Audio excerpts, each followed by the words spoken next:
నానుడి స్టార్ట్ అవుతుందో దాన్ని ఎవ్వరు కూడా ఆపలేరమ్మని చెప్పండి. ప్రజల నోళ్ళలో నానుడి స్టార్ట్ అయింది, రేవంత్ రెడ్డి పోవాలి, కేసీఆర్ రావాలి అనేటువంటి నానుడి ఏదైతుందో ఇవాళ ప్రజలు ఆరంభమైంది. మీరు ఎక్కడ పోయినని చెప్పంటున్నారు.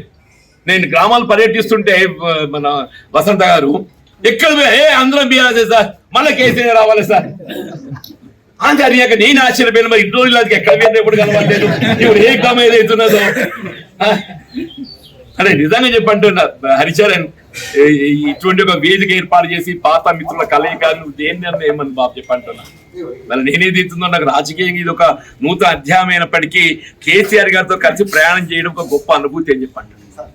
కేసీఆర్ గారితో కలిసి ప్రయాణం చేసుడు ఒక గొప్ప అనుభూతి అని చెప్పండి. గతంలో వారితో కలిసి ప్రయాణం చేసిన నాకు ఆ అనుభూతి ఫలాలు నేను నెమరు వేసుకుంటా అప్పుడప్పుడు.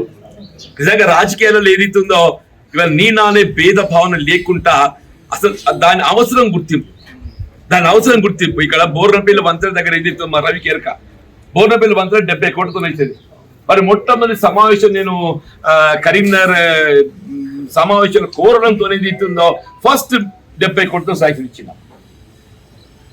అదే కాదు ఇవ్వాలని చెప్తున్నాను నేను. అందరి వల్ల మొన్న ఎన్నికలు వచ్చేవరకల్లా నేను సీసీ రోడ్ వేసినా, నేను డ్రైన్ కట్టిన, ఇది అచ్చా ఇంతవరకు ఏదైతుందో కాంగ్రెస్ ప్రభుత్వం వచ్చిన తర్వాత నువ్వు మంజూరు చేయబడ్డ నిధులతో వేసింది ఒక్క రోడ్డు చెప్పాయి మా శివకేశ్వర ఉండడానికి అన్నెరక. జరిగే పనులను ఎక్కడి భారత టీఆర్ఎస్ ప్రభుత్వంలో 50 కోట్ల రూపాయలు దాన్ని ఏమంటారు తెలంగాణ ఫండ్ వచ్చింది కదా,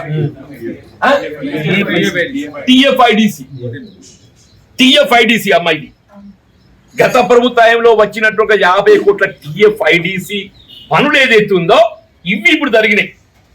కాంగ్రెస్ ప్రభుత్వం వచ్చిన తర్వాత మంజూరు చేయబడ్డ నిధులు అని చెప్పని ఏదైతే గొప్ప చెప్పే ప్రయత్నం చేసిందో అవి ఇంతలో టెండర్ ప్రక్రియ లోపల ఇవి కూడా బయటకు రాలేదు. ఇవి కూడా బయటకు రాలేదని చెప్పంటూ నేను నూకపల్లి హౌసింగ్ కూడా ఏది ఇస్తుందో ఆనాడు నేను ఆరంభింపజేసినటువంటి గృహాలు వినియోగంలోకి రావాలి. ఎవరు ఆరంభింపజేసినా ఎవరి ఆలోచన ఏది ఇస్తుందో దాని కార్యరూపం ఇవ్వాలి.